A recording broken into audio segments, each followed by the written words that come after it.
Namaskara. We can start with does somebody usually do the starting prayers, or does one of you do the starting prayers? Or I can do them. I can go. Go ahead. ॐ वक्रतुण्डमहाकाय सूर्यकोटिसमप्रभ कोटिसमप्रभ निर्विघ्नं कुरु मे देव निर्विघ्ने देव सर्वकार्येषु सर्वकार्येषु सर्वदा सर्वदा सरस्वति नमस्तुभ्यं नित्यं वरदे वरदे कामरूपिणि कामरूपिणी विद्यारम्भं विद्यारम्भं करिष्यामि करिष्यामि सिद्धिर्भवतु मे सिद्धिर्भवतु सदा मे सदा गुरुर्ब्रह्मा ब्रह्मा गुरुर्विष्णुः गुरुर्विष्णुः गुरुर्देवो गुरुर्देवो महेश्वरः महेश्वरः गुरुः गुरुः साक्षात् साक्षात् परब्रह्म परं ब्रह्म तस्मै तस्मै श्रीगुरवे श्रीगुरवे नमः। नमः। ॐ सहना भवतु सहना भवतु सहनौ भुनक्तु सह वीर्यङ्करवावहै तेजस्विनावधीतमस्तु मा विद्विषावहै। ॐ शान्तिः शान्तिः शान्तिः।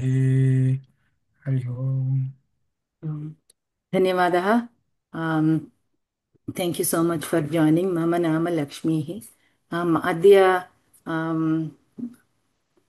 Deepak Mahodaya could not come. So I have a question for you. So does he usually take the class in a little bit of Sanskritam, or are you usually speaking mostly in English?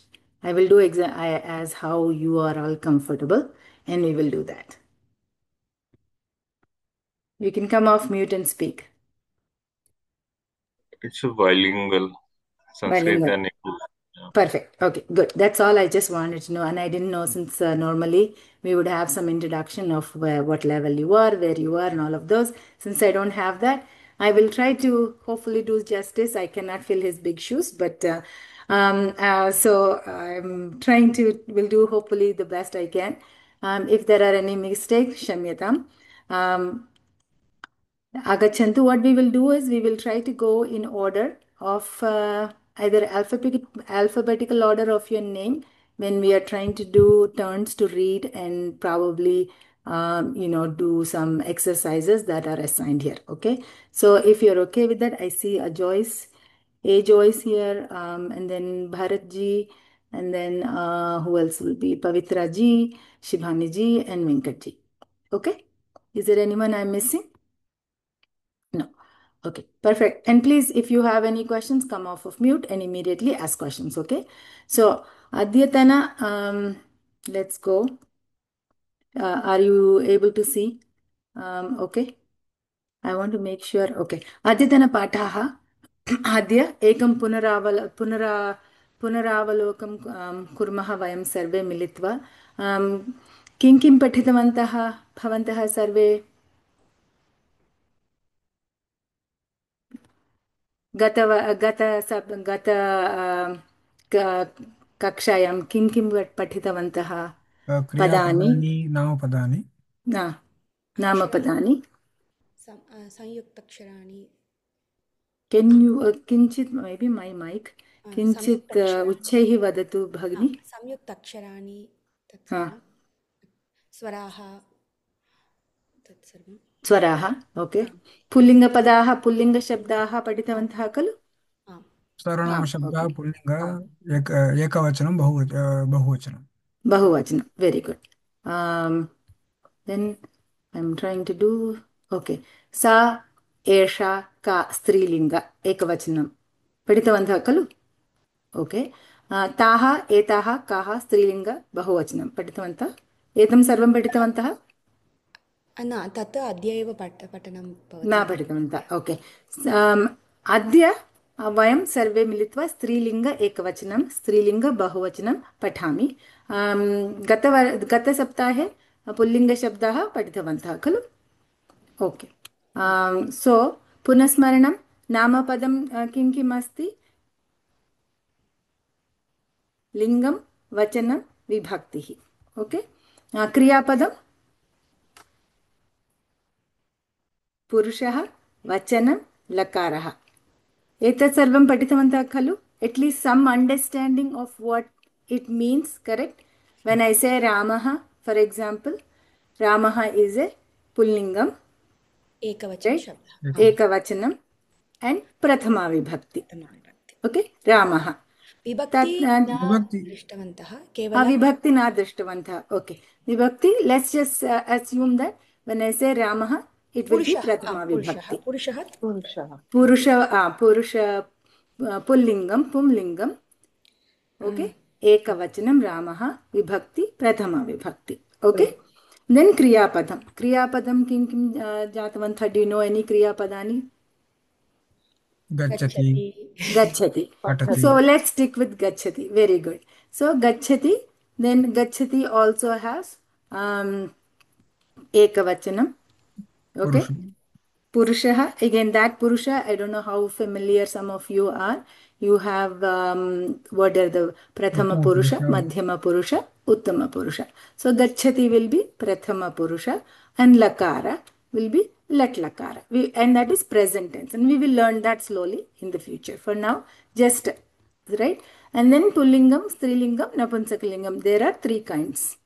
Correct? So, can you example of Pullinga Vachana? Can you Pullinga Shabdani? Can you say some? What you have learned before? अजः Ajaha. Very good. Anyone else? वैद्यः Vaidyaha. Very good. Sainikaha. सैनिकः Anything else? Deepaha. Deepaha. Very good. Very good. Okay. And then same thing. In each of those, you will find them as Ekvachanam, Dvivachanam, and Bahuvachanam. Right? 1, 2, or many. Correct? Okay, very good. And then again you go into your Kriya Padam, you have Madhyama Purusha, Prathama Purusha, Madhyama Purusha, Uttama Purusha. Right? We'll move on from the Punaravalokanam. Then you let me make sure that I do have this is okay. So Punaravalokanam, we have done this, correct? Eshaha, Eshaha, Eshaha. Okay, I will say Eshaha. And then Saha. Right? So, Eshaha is Vanaraha is here. Saha Vanaraha. Okay? Ajoy Sharma ji, video udghatnam karotu, kripaya. You can turn on your video if possible and read them. एषः बकः एषः सिंहः एषः वृक्षः एषः सर्पः Okay. One more time. Try one more time. एषः Eshaha Vanaraha. वानरः एषः वकः Bakaha. Bakaha. Not va. Bakaha. बकः एषः सिंहः एषः Simhaha. सिंहः Simhaha. सिंहः एषः वृक्षः एषः सर्पः. Very good. Then we'll go to next person. सः शुकः सः मृगः सः कच्छपः सः अश्वः Okay. So you know Eshaha and Saha in Pullinga Vachanam, correct? Alright. So we're moving on to, now we come to Strilinga Shabdahan. Okay. Esha, Sa. Okay.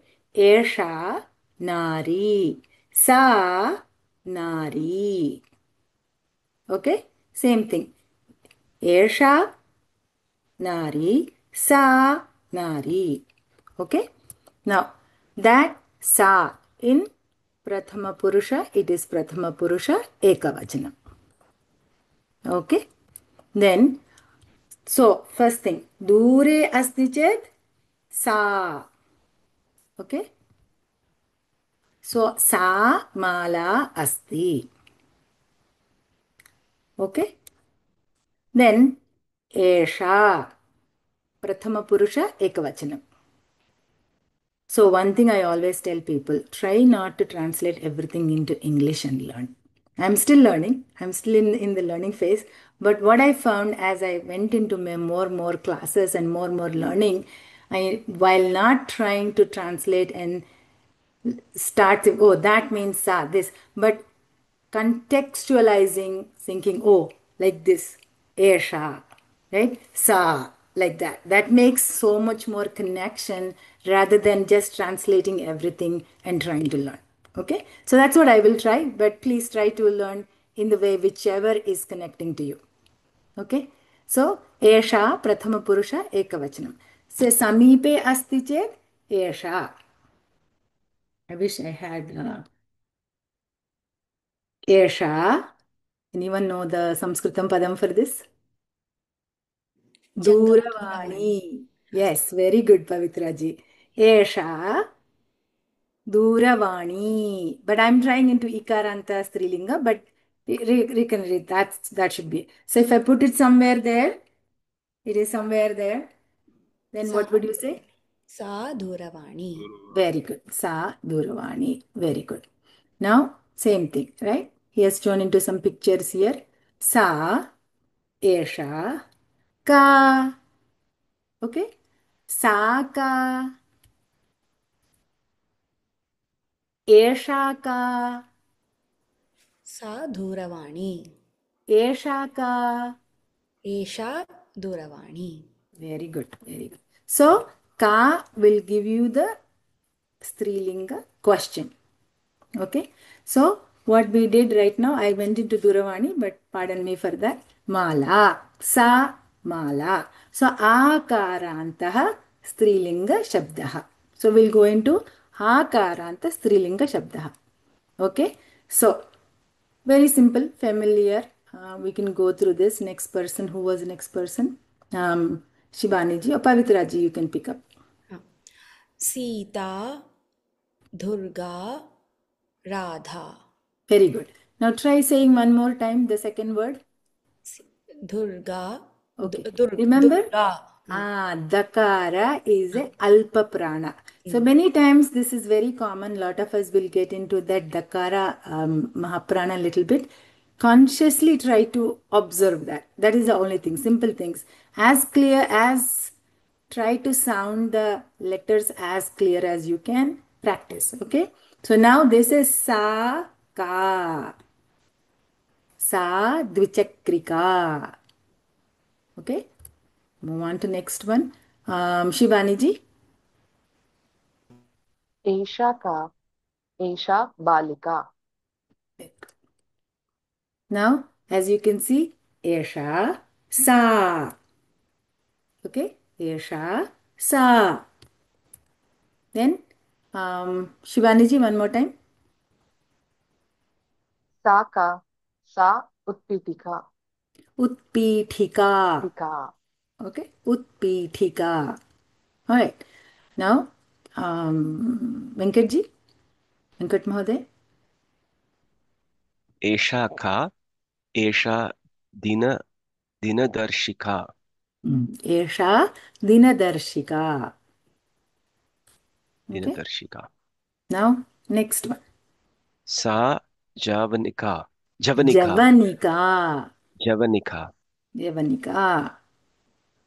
Okay. Then, एषा yeah. स्थालिका स्थालिका Esha Sthalika. स्थालिका Okay. So if I asked you Saka, साक्षात् स्थालिका very good. So next, go on Ajayji. एषा नौका Nauka.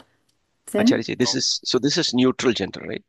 no, this is This still is Esha stri only, no? Why so oh, neutral? okay, no, sorry Isha Strilinga. So we are into Strilinga Padani.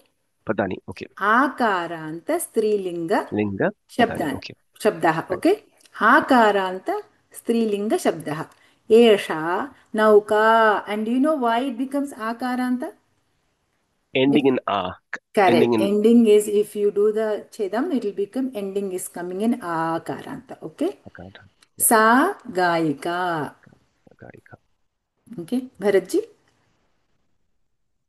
एषा वृद्धा Sa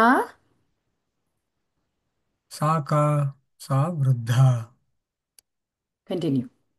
सा पाचिका Pachika Janati Khalu? Sarve? Cook Very good.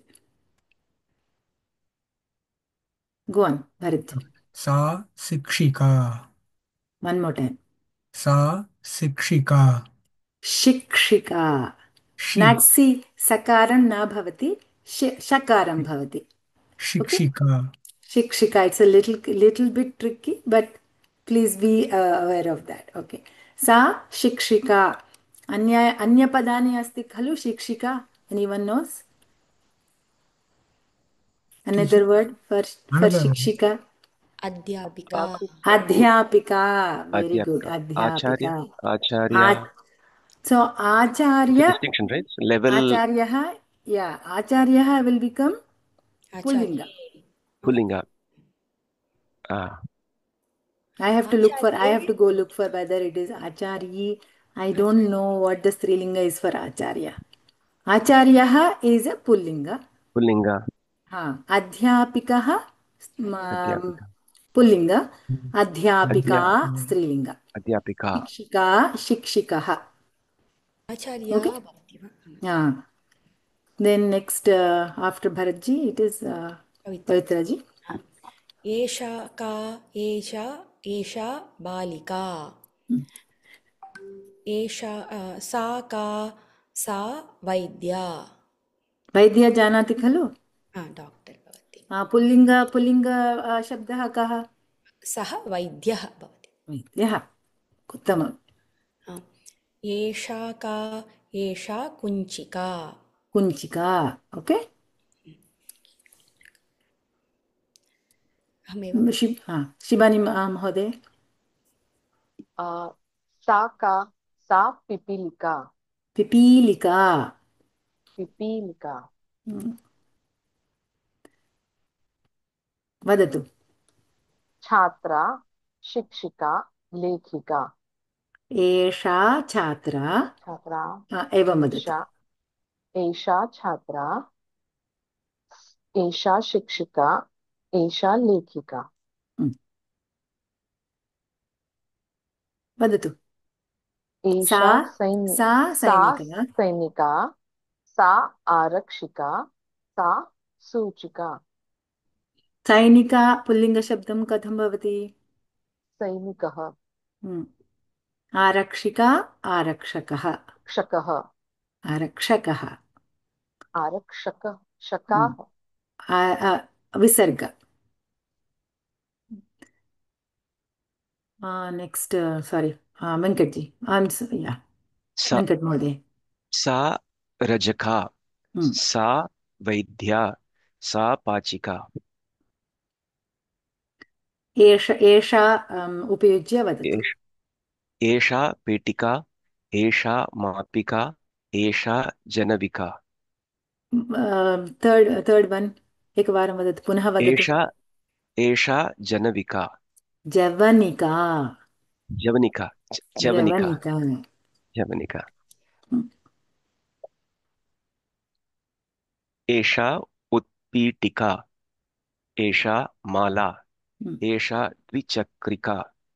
एषा द्विचक्रिका so I hope you are observing something here where the strilinga padani are not only for the names but when we look at the objects also take the linga rupa so this is something you have to start paying attention to whether that object is a pumlingam or a strilingam or an napunsakalingam I won't go too much into it but for example when I say pustakam pustakam vadati chet that becomes a napunsakalingam correct whereas when I said mala it is the garland not the mala named garland so when I say bring me that mala you have to remember to use some strilinga words so remembering those words this is why in the initial stages we cannot stress on these words make sure you are paying attention to the ending of the word because then understanding that it is Strilinga makes all the later usage very, very simple. So the other suggestion I make is I didn't make it. Second session after 1 year, I started making it. Keep a notebook with you with words that you are practicing. Write them in the notebook on a regular basis. And every time go back and note it. Right? That's what I would 100% say. Now let's go to a conversation here. Who was next? एष हाँ जोई जी। एषा एषा का एषा छात्रा हम्म, अहम छात्रा हम छात्रा, वेरी गुड। एषा का एषा राधा सा का सा राधा ओके, सो आकारान्तः बहुवचनशब्दानि, ओके, बहुवचनं। Okay, now here is how it comes. Taha, kaha. Okay, so we said sa, ka, but when you say bahuvachanam, you have to say taha, kaha. Okay, taha, veenaha. Okay, Shall I we'll repeat? go to the, No. go on. You had a question? Uh, Wait.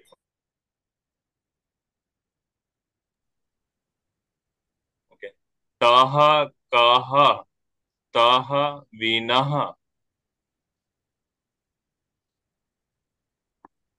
ताहा काहा ताहा रोटिकाः Rotikaha. So, rotikaha. रोटिकाः अनेकम् अनेकं रोटिकानि अस्ति खलु तत्र, रोटिकाः। रोटिकाः रोटी एता काः एता चटकाः जिसे एता और एताः। एताः एताः काः एताः चटकाः okay, now remember this, right? We said एषा, एषा राइट? सो एषा इज द एकवचनम, पिता एताः इज द बहुवचनम। ओके, बहुवचनं वी सेड सा सा एकवचनम, ताः बहुवचनम।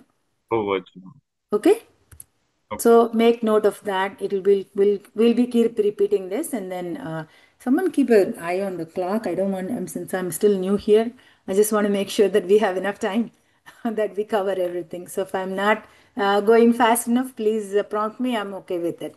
Okay, if everybody is okay.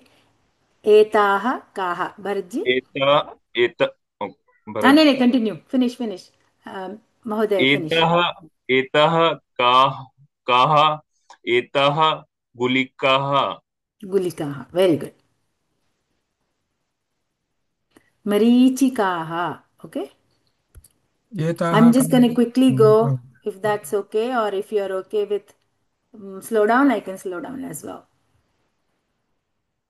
Is this space okay? Is okay. yeah. Okay, sorry. Patakaha. Patakaha. Then Agnishalakaha. पताकाः इत्युक्ते like flag. Patakaha, flags. Agnishalakaha. Balikaha. Chhatraha. पाञ्चालिकाः, पाञ्चालिका, पाञ्चालिकाः।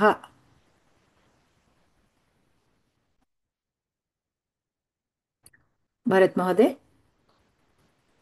अवकरिकाः अवकरिकाः, परिचय पुस्तके exam, this is one of the question, write the English word for अवकरिकाः।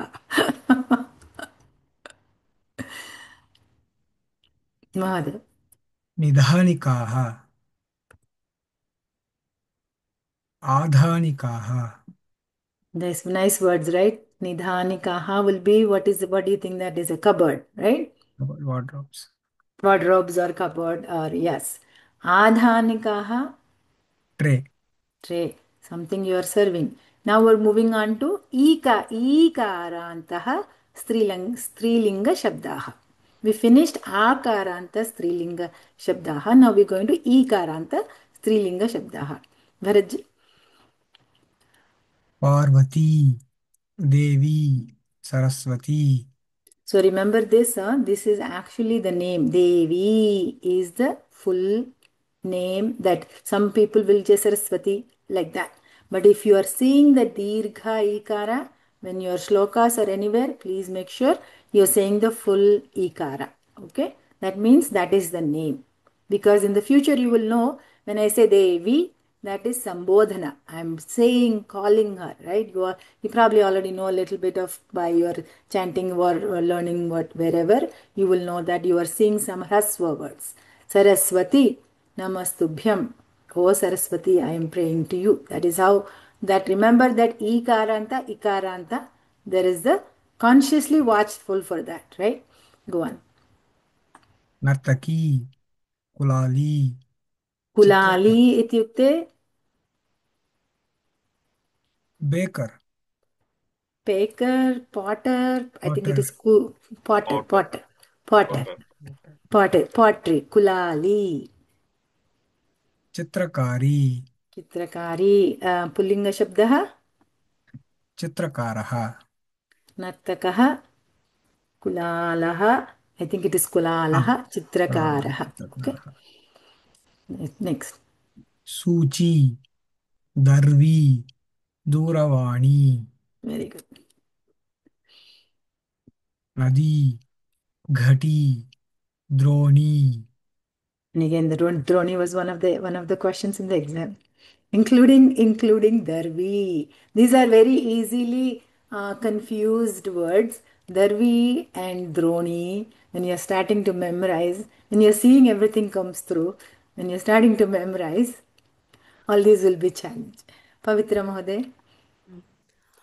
कूपी कर्तरी लेखनी एषा का एषा रङ्गवल्ली Rangavalli ityukte, anybody know? Rangoli Rangoli. Yeah. Like a colorful design, right? Rangavalli. एषा कर्मकारी कर्मकारः कर्मकारी कर्मकारः पुल्लिङ्गपदं कर्मकारी एषा न्यायवादिनी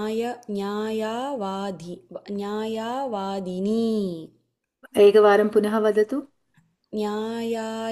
न्यायवादिनी एकमेव न्यायवादिनी किमर्थं न्यायवादिनी लायर् न्यायं justice so that's how the words mostly you'll have to start observing how the words are so esha न्यायवादिनी एषा न्यायवादिनी Bhagini, the previous slide, sorry, previous slide before the one, before this one, is there a karma kari or karma kari? Karmakari. Did we say karmakari? I thought I heard karma kari. Oh, sorry about that. Yeah, karmakari. So there are also karmakari also is there word.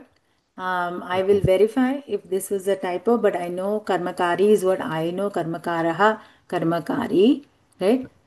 So probably this is a typo. Let me just ask.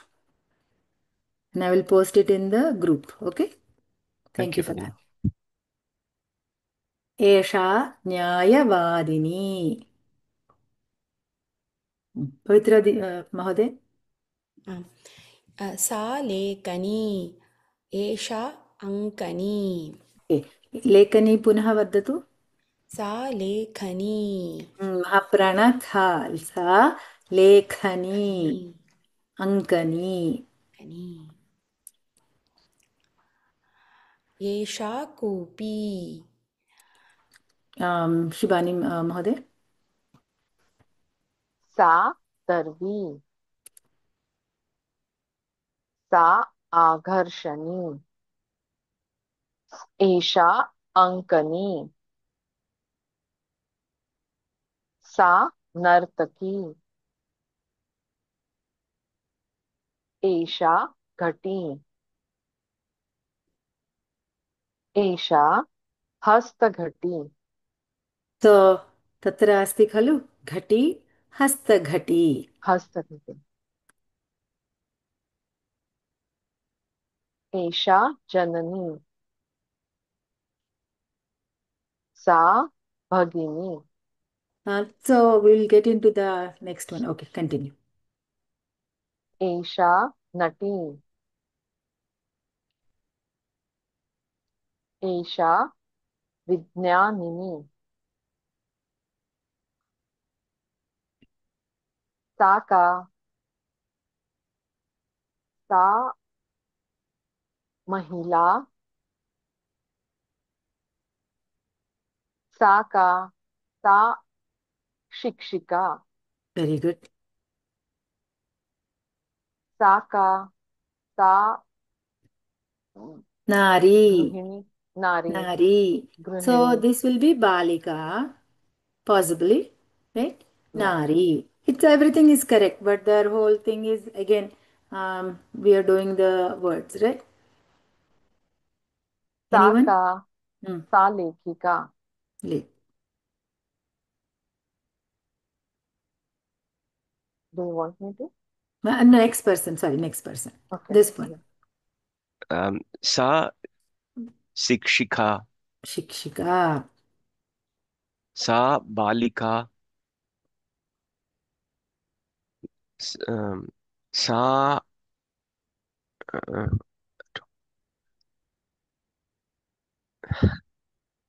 I don't know the name for driver. Driver. Chaleti khalu?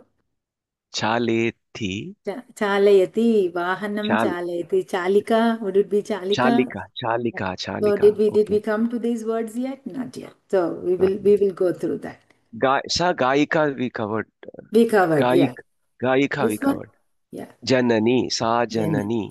Janani. Uh, I'll give you Raksh, Arakshanam A- karoti. Arakshika. Sa Mm, Arakshika. very good. Oh, Sa now Sainika. very good. Sa Pachika. Very good. Pachanam karoti. Pachati. Sa Pachati. pachati. Sa Pachati. Saha pachati khalu. Sa eva na. Saha abhi pachati. Saha. Saha. Saha. No, I'm just joking about it. Saha is the pullinga. This is sa. Right. We'll go to the next person. Yeah. Venkat Mahoday. Yeah, I was just Saka.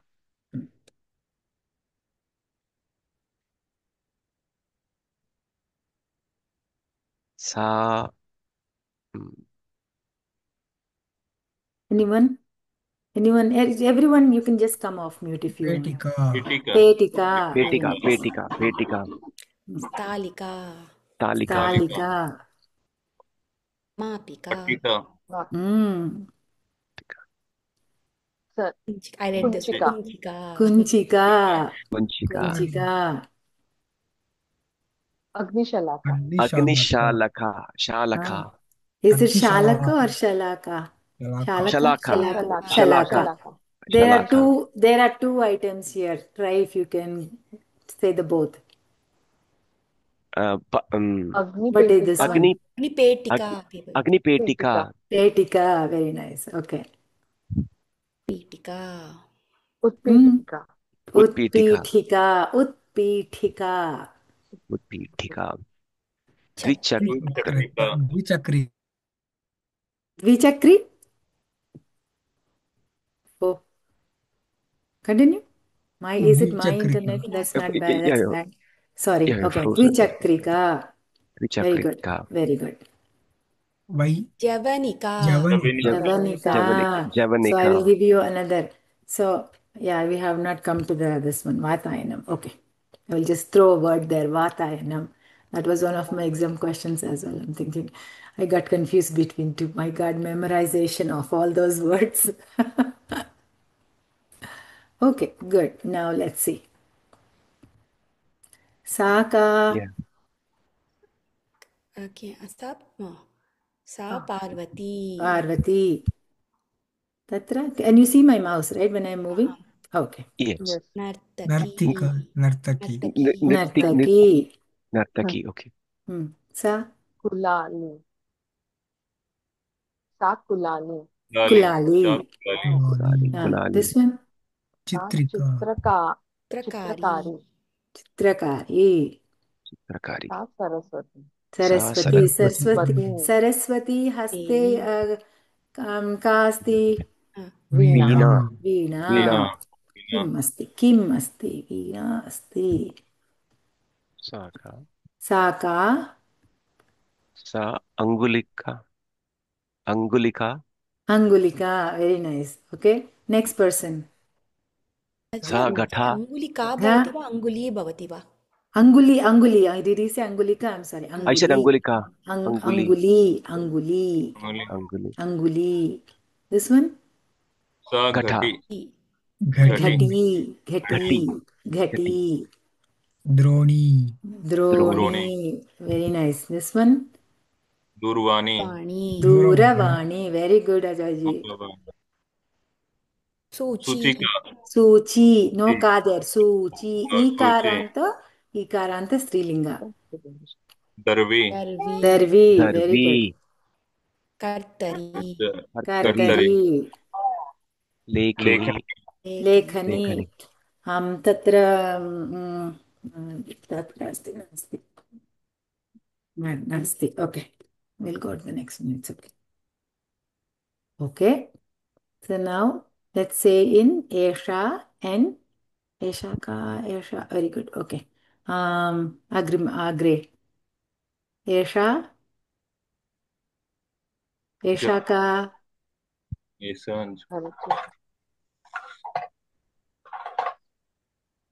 okay we'll do this one then मार्जनी remember this one कुञ्चिका kunchika कुञ्चिका माला माला सम्मार्जनी सम्मार्जनी एषा का पिपीलिका ऐसा मार्जनी पिपीलिका एषा मापिका मापिका अंबिका एषा अग्निशालिका अग्नि पेटिका पेटिका अहं किं दृश्यामि अग्निपेटिका पेटिका एषा का अग्नि शालका शलाका शलाका एषा का एषा महिला एषा स्त्रीलिङ्गपदं ईकारान्त स्त्रीलिङ्गपदं जानाति खलु एषा नारी नारी one question the previous slide so if you have matchsticks so if I want to do bahuvachanam for agni shalaka शलाकाः Shalaka शलाकाः same thing you'll use the similar mala male malaah mala malaah अग्निशलाका अग्निशलाकाः अग्रे आगच्छति बहुवचनम् अस्ति okay आरक्षका आरक्षिका और आरक्षका आरक्षिका आरक्षिका सूचिका सूचिका चालिका चालिका Is it Chalika? I may have maybe guiding you wrong. I'll have to check that. Huh? Vahanam chalati. Chalayati. I have to check that. Chalika. Driver is an. I completely forgot the word. चालकः Chalakaha. Chalakaha is there. Vahanam chalakaha. I don't know if it is Chalika or not. I will verify and post it in the group. Okay. लेखिका Lekhika. Right? शिक्षिका शिक्षिका उच्चैः वदतु छात्रा छात्रा सो कूपी अङ्कनी सो एषा सा उपयुज्य वदतु ओके एषा कूपी सा दर्वी एवं वदतु भवति आदर्शनि खलु आघर्षणी आकर्षणी आदर्शणी आदर्शणी आदर्शपि आदर्शनी आदर्शणी शनि this one एरेसर इरेसर आदर्शनी कल्तरी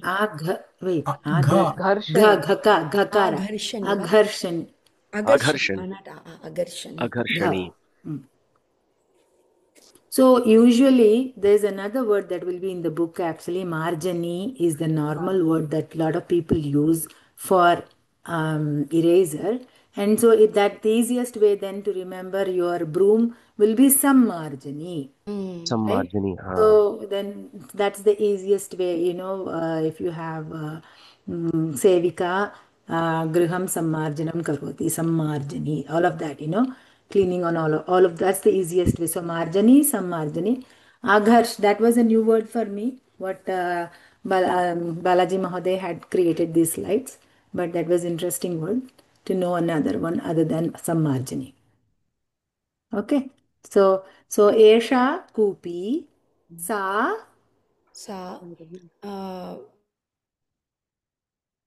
द्रोणी ना द्रोणी द्रोणी क्या होता Droni Saka है धरवी Darvi Dharvi. Sadisi Dharvi. Droni Darvi Karchari. Saka Karchari. धरवी Kattari. Kattari. Kartari Kartarya Kartayati Kartari. Okay. एषा Nirtaki. नर्तकी Nartaki Nrityati. So I know Nrityati will come. So Nartaki Nrityati. Nrityati. Okay. Okay. Kulika Kulali Kulali Ajay Mahoday. Samyak. कुलाली अभिनेत्री Abhinetri. आम, चित्रकार चित्रकारी चित्रकारी Chitrakari. So Ikaranta Bahuvachana Shabdani. So we did Lekhani. Lekhanyaha. Okay. Lekhani. Lekhanyaha. Okay. Ankani. अंकन्यः Kanyaha. Ankanyah. Mahaprana na Ankani. Alpa pranam khalu. So Ankanyah. Okay.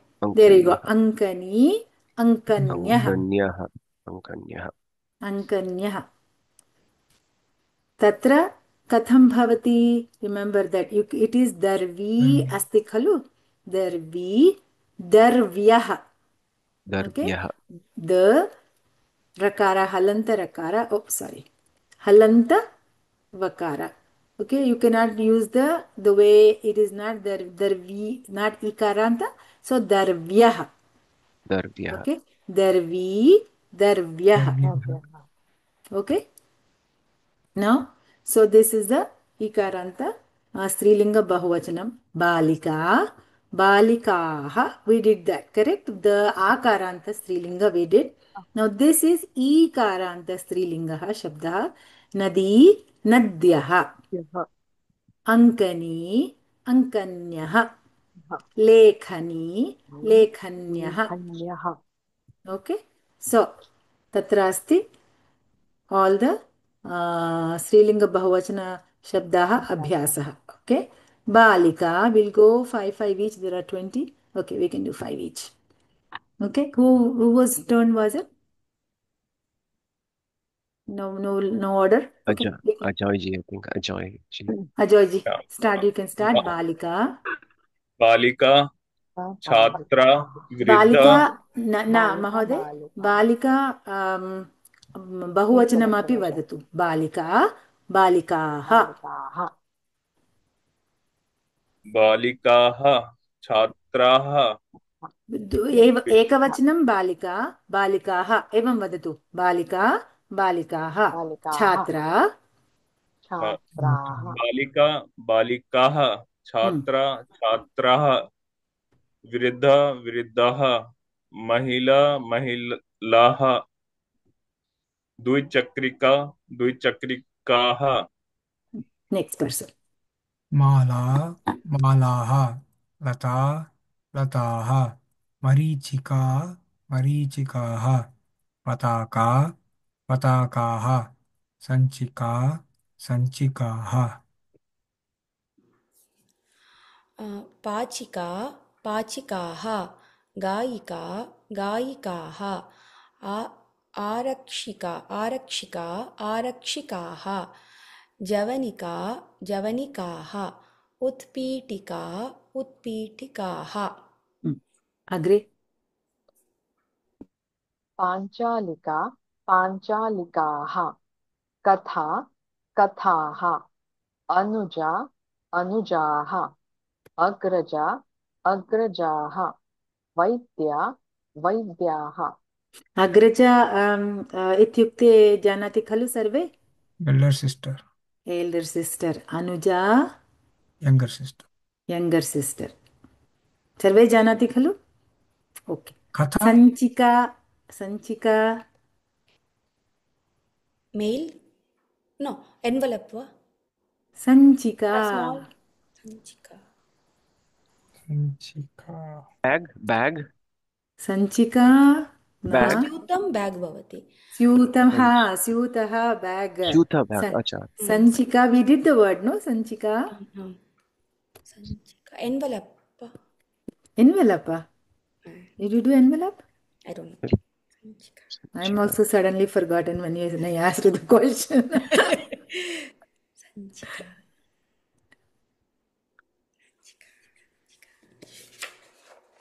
We have to go back and check. Now we have tested. I have tested you and I have testing myself. So as you can notice, some of the words, most of the, we will think that pataka, you remember the flags, correct? All of these, right? So somebody check in the meantime if you are able to. Pachika, remember Pachika? yeah book भवति what is katha? Katha is story. Ah, Katha. Ah. Any other words that you are thinking that are not familiar? सञ्चिका is file we have seen San- file सञ्चिका file Sanchika file the file. file cabinet yeah Cabinet, okay. not a file cabinet सञ्चिका I mean is the file It's a folder file. file folder Folder, file folder, Ah, okay, folder, folder. file. Oh, that's File why you were folder. saying envelope. Okay, okay, it was a folder. Folder, okay, very good. So, ikaranta strilinga shabdaha. Now, who we will do, wait 1 second. Yeah, Venkatji, to see if you can do first 5 on the left side with Ku ekavachanam, bahuvachanam api. Kupi Kupyaha or Kupyaha So, will go back here again one more time. Okay. Nadi, Kupihi nadyaha. Nadyaha Kupi. Kupyaha Very good. So we'll go back again here. Okay. Kupi, kupyaha. Kupi Kupyaha Kartari Kartaryaha Mm. Lekhini Le Lekhan Lekhanyaha Bahu samyak. Ankani Ankanyaha Anguli Angulyaha Bahu samyak.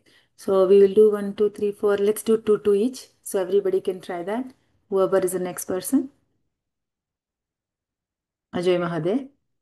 दुर्वाणी दुर्वाण्यः Dura. गौरी Duravanyah. वाण्यः गौरी गौरीयः Gauriyah.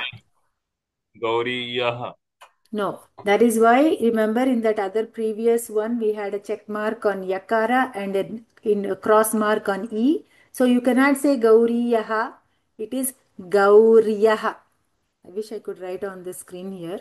Gauriyaha. Okay? गौरीयः Gauriyaha. गौरीयः गौरीयः Okay? गौरीयः Gauriyaha. गौरीयः yeah गौरीयः Next. sakhi sakhi sakhyah nartaki nartakyah कुलाली कुलाल्यः चित्रकारी चित्रकार्यः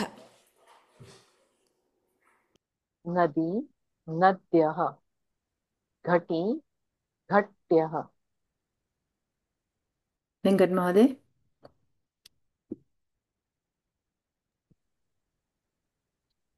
where were we? I'm Chalani. sorry Chalani.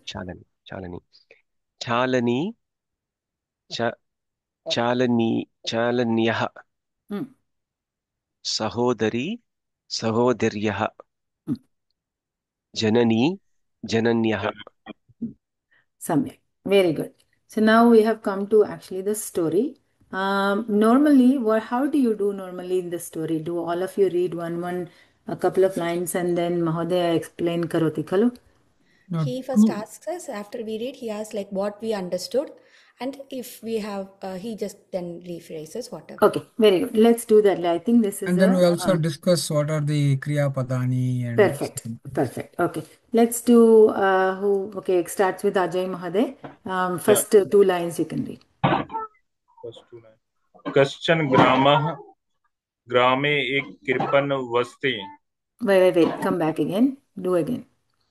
Yeah. कश्चन ग्रामः ग्रामे एकः कृपणः वसति. सः कस्मै अपि कदापि किमपि न ददाति. Okay, so when you're reading, start getting it into a sentence-like format where you are breaking where it needed so that you can get the gist of the story. Okay? Okay, next person. Sah vadati va, what he understood. Yeah. Oh, you was okay. That is okay. Go on. Mahoday vadatu. Kaschana gramaha. कश्चन ग्रामः means in a village. In a village, there was a kirpan, means a poor man. Poor man live in a village. Shah kasme api kadapi kimpi na dadati. इत्युक्ते खलु क्या?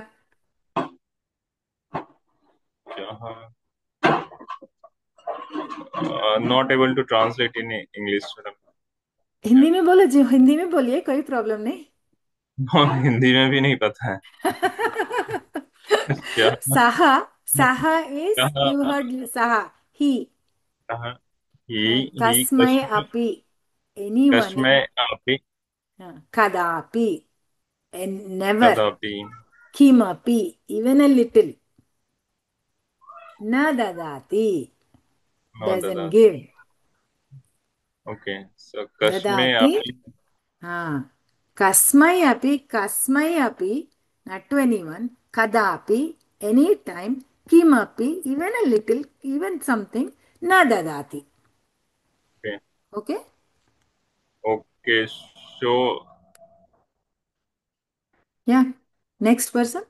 Is everyone, is that okay now? No. Did you understand? Yes? He doesn't give anything to anyone, even little, even a Even little. little, anytime. Yes. So Anytime. Kripanaha is miser. Kripanaha is miser. Because Yeah, is a miser. exactly. Because is a miser. Exactly. Yeah. See, now you got it. See, when you go the way the sentences are written, you will get the meaning of what that means. Kaschana gramaha, some village. Okay? Kaschana gramaha, some village. So, gramaha, word you have learned. What is the shabdaha? Gramaha, gramo, gramaha. What is the gramaha shabdaha? What is the vachana of that? Akaranta pullinga. Akaranta pullinga vachana. Ekavachanam. Ekavachanam. So these are the things you can start looking, right? Ekaha, right? Krupanaha, Saha. Okay. So in that first three lines, Kriya Padam asti va? Mahoday, Ajay Mahoday. Yes. First three line. Second line. Ekda Shaha Kirpana Anyam. No. Don't go to the next one. No. Don't go to the next one. In the lines you read, do you see a Kriya Padam? Kriya Padam, ityukte Vasti, it's Vasti in first line. Vasati. Okay. Dadati.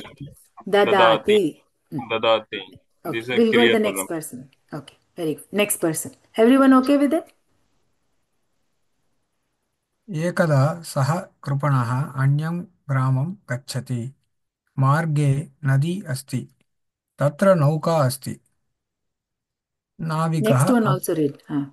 नाविकः अपि अस्ति. Okay. So that Krupana, that miser, ekada one day, Anyam Gramam Gachati. So he went to a different village. Marge Nadi Asti. So there is a river along the way. Tatra Nauka Asti. So there was a boat. Navikaha Api Asti. A boatsman Also there. was also there. Api, also there. Okay. Also. Very good. Kriyapadam. Gachati Asti. Asti it appears thrice in three sentences. Okay. Very good. Any Pullinga Padam, any Strilinga Padam? Saha Sarvanama Pullinga Shabdaha. Shabdam. Shrilinga Shabdaha. Pullinga Shabda. Krupanaha ekada. So that's a Strilinga Shabdam. Krupanaha Pullinga Shabdam. Marge Nadi Strilinga Shabdam. Nauka Strilinga Shabdam. Navikaha Pullinga Shabdam.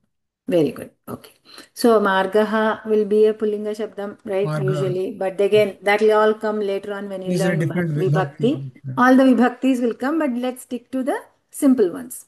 So another one that you will notice, Atra, Tatra. This will come pretty soon, right? Tatra, Atra, Atra, Tatra. Okay? That is how I would say. Okay. Next. भगिनी एकः प्रश्नः वदतु करोतु. एकदा स्त्रीलिङ्गपदं. So ekada, once upon a time is once is ekada, right? Because I'll have to verify that one time whether you're asking me whether it is a napumsaklinga or it's like a Trishilingeshu like that you're asking, correct? I don't know. So if it has a Strilinga, it's like, is it only Strilinga context? Because the Saha Kripanaha is a Pullinga padam. Correct. So it doesn't seem to fit to that. So is it by itself a Strilinga padam? Oh, okay. I'll have to verify that and I'll get back to you. Okay? Mama Paryayah. Okay. Kripanaha Naukayam Upavishati. Naukaya Navikena Saha Kripanaha गच्छति यदा नौका किञ्चित् दूरं गच्छति तदा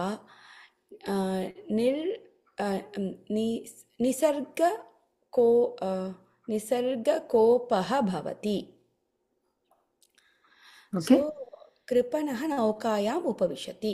कृपणः पुल्लिङ्ग पुल्लिङ्गशब्दः. He sits on the boat. उपविशति क्रियापदम्. Naukaya navikena saha kripanaha gachati. So he goes with the boatsman in the boat. In the boat. See, that is very important that you said. Naukaya. Navikena saha. With the navikaha. Right? That's how your vibhaktis will come in the future. Naukaya. By the nauka. Navikena saha gachati. Okay. Yada. When they now sorry. When they go little distance, tada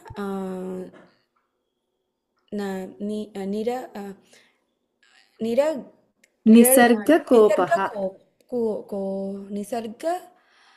kopaha, like I think like wind. Natural wrath. Like kopaha, anger, nisarga, nature. Nisarga kopaha. Oh, nisarga kopaha bhavati. It happens there. Like nature acts violently at that time. So, kinchit duram gachati. Just a little bit duram. Right? Remember these words will all come. Kinchit, kaschana. All of these will pick something to need to remember. Later on. Not yet. This will come in much later. But things to keep observing and learning. Okay, next person. वायुः वेगेन वहति नौका आन्दोलयति कृपणः भीतः भवति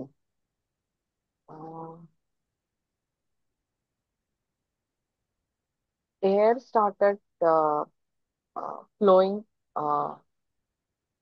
heavily or fast. Vegena, fast. Vegena, fast. नौका आंदोलयति. Hmm. The boat started rocking. Hmm. Hmm. कृपणः भीतः भवति. So कृपण gets scared. Hmm. You First can finish. sentence. We'll go to the next page. You can finish those two. Okay. नद्यां पतति Hmm. किन्तु सः तरणं तु न जानाति. Hmm. नद्यां पतति. Hmm. He fell in the water. Hmm. Nadi. River. River. Nadi. Ah. Nadi. किन्तु सः तरणं तु न जानाति. But Hmm. he does not know how to swim. Hmm. So some things to remember. Taranam. So that's Taranam. actually a vibhakti rupam. If I were to use it as a kriya padam, it becomes tarati. Saha tarati. Tarati. Right? Saha tarati. Sa tarati. Basically that's how taranam na janati. Doesn't know how to swim. Right? Very good. So Pavitra Bhagini, kriya I forgot to ask you about your kriya padani. उपविशति, Hmm. गच्छति, Hmm. Again गच्छति, भवति. Bhavati. Okay. Shivani Bhagini? शिवानि. क्रियापदानि वहति, Hmm. आन्दोलयति, again भवति, Andolayati. आन्दोलयति, again भवति, पतति, जानाति, Janati. Okay? वायुः अकारान्त पुल् नाट् अकारान्त Ukaranta Pullinga. उकारान्त. नौका That's good. Hmm. आकारान्त स्त्रीलिङ्ग, Hmm. एकवचन. कृपणः अकारान्त पुल्लिङ्गशब्दः. Hmm. नद्यां Nadiyam, it will not be सः your, it is the Vibhakti Rupa. नपुंसकल विभक्ति. Hmm. सः Saha. सर्वनाम. पुल्लिङ्ग एकवचन. Hmm. सर्वनाम. What is Andolayati? Andolayati is like rocking, shaking. Rocking. Next. Whose turn is it? Venkat It's Mahodaya. mine. सः उच्चैः वदति रक्षतु रक्षतु इति. नाविकः वदति भोः भोः Bhoho. No. Bhoho. Remember, anybody who, if you are reading those, if you have Okaranta with a Visarga, the Visarga also भोः follows the same sound. Bhoho. भोः भोः Or if you have Bhi, it will become Bhihi. बीहि Hmm. बीहि Bhoho. भोः Hmm. भोः हस्तं शीघ्रं ददातु इति. Hmm. Hmm. परन्तु एषः तु महाकृपणः. Okay, pause there. सः उच्चैः वदति. Chaihi. Hmm. उच्चैः वदति. Hmm. उच्चैः loudly, I guess. Hmm. Hmm. वदति speaks रक्षतु रक्षतु इति. सः, so it's masculine. He. Vadati, vadati is the verb, so vadati is the kriya padani. Hmm. Navikaha vadati. Navikaha is the boatman. He's also masculine. Vadati speaks. Says. So that is also Says. or says. So that's the kriya padam. Boho hastam. Hastam shigram dadatu. Hastam, hand. Hand. Shigram. Quickly. Shigram dadatu. Dadatu. Give. Give me your hand. Iti. Correct. So this is a different type of kriya padam. Dadati will be your langlaka present tense. Dadatu, give. It's like a agnya prerana, like a request. I'm requesting him to give the hand so he can hold on. Now, what happened next? Parantu, lekin. Eshah tu mahakripanah. But you are. Eshah tu, He is so like tu is my tu. It's an additional word where to show more and more. Right? Mahakrupanaha, not Krupanaha, Mahakrupanaha. What does that mean? Extreme or Miser. miser. Miser. So Kripanaha, yeah. Mahakrupanaha, right? Mahakripanaha. So now next on. Ajoy Mahoday. कदापि किमपि न Kimapi. ददाति किमापि. It's a kim or kimapi. So Kim, if you want to say Kim, you should have a halanta at the bottom. Tatra ekam asti khalu. You see this one? Okay. Only then you will say as im. Instead of that, if you see full makara, you will need to pronounce kimapi, right? Yeah. Yes. कदापि किमपि न ददाति. स्वस्य हस्तम् अपि न ददाति. नाविकः चिन्तयति एषः मूर्ख इति. Murkhaha, full pronunciation of the visarga. एषः मूर्खः इति. Okay, pause there. Okay. कदापि किमपि न ददाति. Since he was a miser, he doesn't give anything to anybody. At any time, anything. At Kadapi, anytime. anytime. स्वस्य हस्तम् अपि न ददाति. What does that mean? So hastam means hand, api na dadati. So he didn't give his hand to Navik. Correct. Navika. Own hand, his own hand also he doesn't give. Yeah. So swasya hastam, mane his own hand, api na dadati. Yeah. Navika chintayati. Navik means the boatman thinks Esha murka iti. This is a foolish man. That's what Navika thought. Okay, very good. So where are the Kriya Padani? It's a dadati, chintayati, and okay, Chindayati. Yeah. Good. Yeah, Next. only two. सः एकम् उपायं करोति वदति भोः मम हस्तं स्वीकरोतु इति कृपणः झटिति हस्तद्वयेन नाविकस्य हस्तं गृह्णाति नौकायाः अन्तः आगच्छति So सः एकम् उपायं करोति So he thinks of a plan, an idea. Vadati tells Bhoho mama hastam svikaro iti. So at least you take my hand, says the boatman.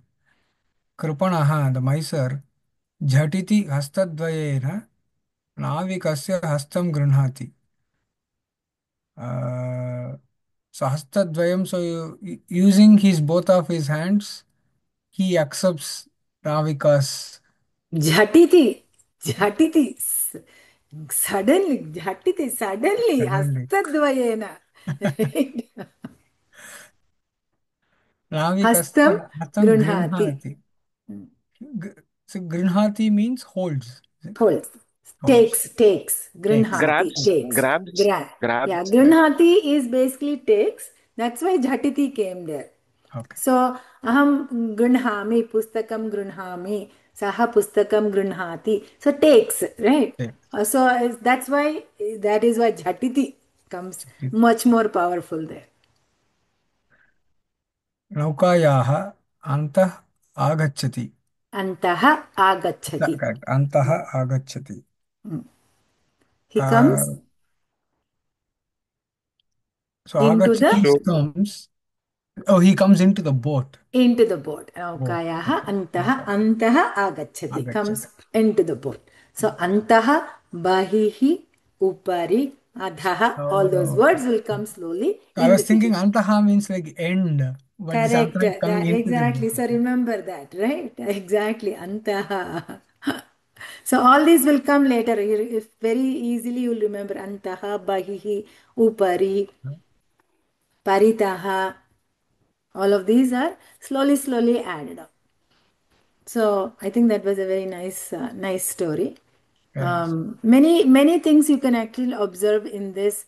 If you're as you learn more and more, right? Upavishati now kayam. In the future, when you are learning, they'll say, okay, how can you change this into bhutakala, as in past tense, right? So think of those little things as you're learning. If you're finished this and you are way ahead of your class in your when you finished, gone to like maybe 15-20 lessons you have gotten, come back to the first stories you have learned, right? And then pick what are the new things we have learned, mark them in that book, right? Then it will be so much more easier to say suddenly, oh, that was so much, I haven't seen that. You see, another one, I will show you something. Yada nauka kinchit durang gachati tada nisargakopaha bhavati. Yada tada. Right? Anyone can remember the English for that? Yada tada. As soon as I go. When then? When then, exactly. Mm. When then, that's what you. So you will see many of these as you're learning, that you will have all of these. Yatha tatha. I think you've heard about those. Yatha raja tatha prajaha. That you have heard. All of those. Similar to that. Yada agachati tada. That when they're going, that happens, right? Then simple things. Kashchana. All of these, the other Kinchit, ones I was kinchit, looking at some kinchit, kinchana, kinchit, correct? kinchit. Kinchit, exactly, kinchit. And again, these two, as you can see, kadapi, kimapi, have come there again in your next one. Kadapi, kimapi, na dadati, right? So very a simple way to remember, right? Parantu. All of these you will notice keeps repeating for you so you can remember, right?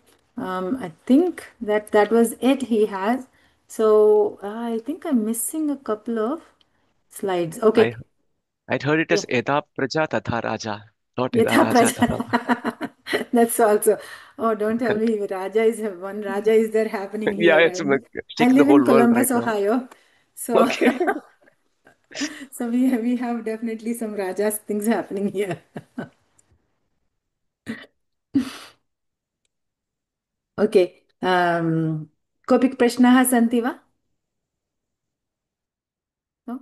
Okay, so please go back, make sure you look at all these words, remember the words. Anywhere you see some more words, make a notebook. Like I said, write down the notebook. In that, start writing down your ekvachanam and bahuvachanam. Anywhere you see something else. Another thing, I don't know if they have, if you're able to go to that Abhyasa Varga, I would certainly recommend it. I know it is during a different time. Abhyasa Varga, if you can go, it will improve a lot. You can ask a lot more questions. They are there to help you basically to learn more. Any questions you have, you can ask them, right? Bhagini, that Uh, recording will be posted, isn't it, Bhagini, in the channel? recording api astu, exactly. Yeah, absolutely. But I think more than the recording, I feel a lot of learning happens in person, because then they will be speaking to you. Even your classes also, I will say that as much as possible, try not skipping the classes, because m- most of the learning I feel happens in listening. You may sit and think that, oh, I'll be watching the recording, but and I'll get it. But as you go further into the classes, the interaction in the classroom actually strengthens the learning, right? That one I will say. Anytime you have questions, just keep asking right away. Any additional things you are reading and come with those, right? That is also so much fun, because then if you are way ahead of this learning curve, bring those questions as well. Sometimes that helps each other a little bit, right? Not like if you've already done all the vibhakti table, then I would say hold off on that. But otherwise, bring some new things that you have learned, any shloka you are chanting. If some of you are interested in shlokas, start observing in those shlokas, right? One Sim- question. The Hanji. Vayu Vegena Vahati. Vegena is fast, right? Quickly. Fast, correct. Vahati. Vegena vahati. Right? Vegam. So Vegena, again, that becomes a vibhakti. Ramena saha Vegena vahati. Vahati. Right? That's the And Vayu, who is again Ukaranta. Right? Ukaranta. And The air, Vahati. Vahati. vahati, air is flowing. Vahati is flowing. Air, how do we say? Air flows fast. We Wind, can't say wind flow. fastly, of course. but Wind blows or something. wind blows a violent wind or fast Gust. wind or Gust. right. That's the way I Gust. would say. Um, Then, Anji. one silly question. Yeah, it's Kimapi. Okay. We pronounce like Kimapi. In case of Yada, we are not pronouncing Y. And so what is the reason? And when we pronounce So you are thinking, and okay, I get you. So you are when saying we because I said do Kimapi, not pronounce means Akar. Yada, is it I couldn't hear him. Is it madam, my internet? Audible, madam, Ajay. I think the internet is. hello. Oh, I'm sorry, it was my internet. Oh, Kshamyatam, Mama, internet kinchit problem asti. Okay, continue, please. You said for Kimapi, I asked you to say Kimapi, but Yada, I said Yada, correct? Not Yada. Yes, yes. Is that the question?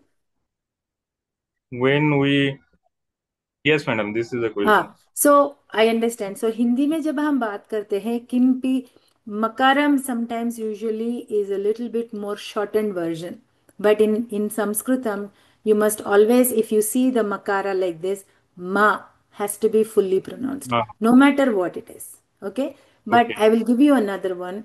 Ma, It varies. go on. Yeah, madam, it varies from akshar to akshar. Means It doesn't. It letter to doesn't vary. letter. I will give you this example. Okay. Tatra ma asti khalu ma. Right here. Okay. This is ma marge, and this one ki ma pi.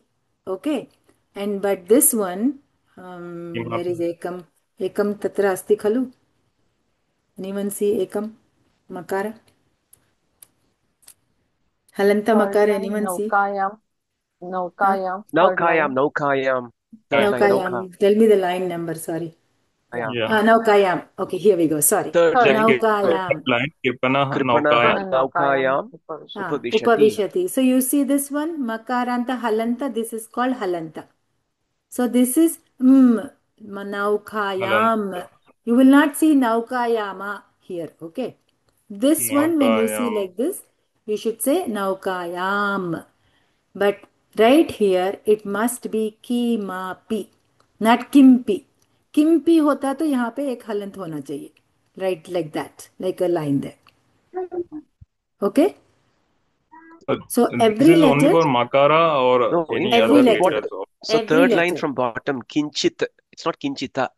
Kinchit. Every line, every word Yes. has to be like that. Kinchit. So, Not so kinchita. The correct. haland is there. Practice like this. Ka. This is ka. So why not for Tada? Why not?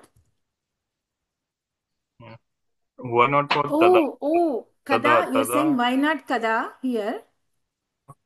It'll be tad. Tada. It'll be tad. It'll be tad. It'll be tad. I'm missing the question. Tad, Sorry, my not internet tada. is Tad. bad. I apologize. What was the question, Ajay Mahoday?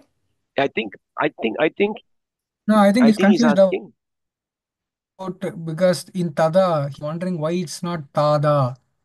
He's very Tada. I'm only saying Kimapi. tada, no?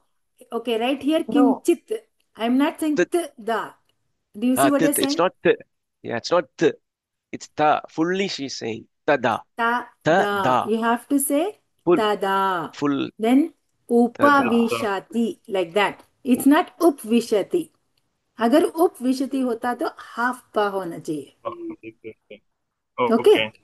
So every time you see like this, say it full letter. Okay. no. When you see Okay. a line like this, then it is half sound. It's a hub sound.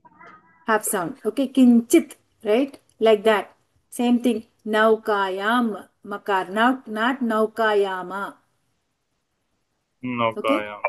Naukayam. Yeah. But do you see the difference between this one? Marge. Marge. Not, Marge. yeah, not marge, Yes. marge. And Marge. naukayam. This is kimapi. Just like how आपने ये बोला ना कृपणः, you can't say कृपणः here because प के नीचे हलंत नहीं है. Okay, madam. Okay. So kripanaha. So this is good. Thank you for asking the questions because I hear many people don't clarify this and have that confusion. Not confusion, but Hindi mein we say certain things in a certain way. But नहीं, Sanskritam you Hindi need में, to हाँ, go on. Hindi में जैसे कृप coupon Kripanaha. ही है राम. हाँ. हाँ, राम. रामा संस्कृत में रामा हो जाता है, हिंदी में राम. राम होता है exactly. But I tell you though in Hindi में भी हम लोग बोलते हैं राम हलंत होना चाहिए बट इट इज रामा only. Yeah. Colloquial spoken Hindi में over hundreds of years it has become Ram. अगर हिंदी में भी आप देखो मकार में हालंत भी है उसको राम बोलना चाहिए, रामा ही बोलना चाहिए उनका नाम. The only difference in the names in Sanskritam will be Ramaha, Ajoyaha, Sharmaha. That would be the difference. Bharataha, Shibani, Lakshmi, Pavitra, Akaranta Strilinga. Venkata, I think he has probably more names there. He has only shortened it. Okay. Any other Okay, thank you. questions? No? Okay, we'll go. If we are good, we have 5 more minutes. If you don't have, there will be some homework posted. Please do write that. Take your time. Please do your homework. I know it sign up seems like बहुत काम है, but please do. You'll be surprised. You don't have a lot of work at all. When we did it, maybe 3 years ago, they gave us literally 10 pages per week. Which was exciting. It was really, for me, it was exciting. I keep asking my team because you're really, really working through it, write it, as in your handwriting to try to write it with your hands, not type it. Easiest is always writing. Then, because in the final exam, if you're planning to take it, you must write it by hand only. And as you write it, what happens is it strengthens your brain learning. Easy enough. Okay. All right. Now, who would like to do the ending prayers? Anyone? Yeah, I can go. Okay. Om Purnamadah Purnamidam Purnat Purnamudachyate Purnasya Purnamadaya Purnamevavasishyate. Om Sarve Bhavantu Sukhinah Sarve Santu Niramayaः Sarve Bhadrani Pashyantu Ma Kaschid Dukkha Bhavet. Om Shanti Shanti Shanti. Hari Om. Shri Gurubhyo Namaha. Hari Om. Shri Gurubhyo Namaha. Hari Om. Dhanyavadaha so much for Dhanyawada. participating. I ಧನ್ಯವಾದ. Thank you. really Thank you appreciate for staying late, it. Lakshmi Bhagini. Thank Thank you for you. staying late. Thank you. Thank you. No, good. Let me just pause recording. Stop the recording.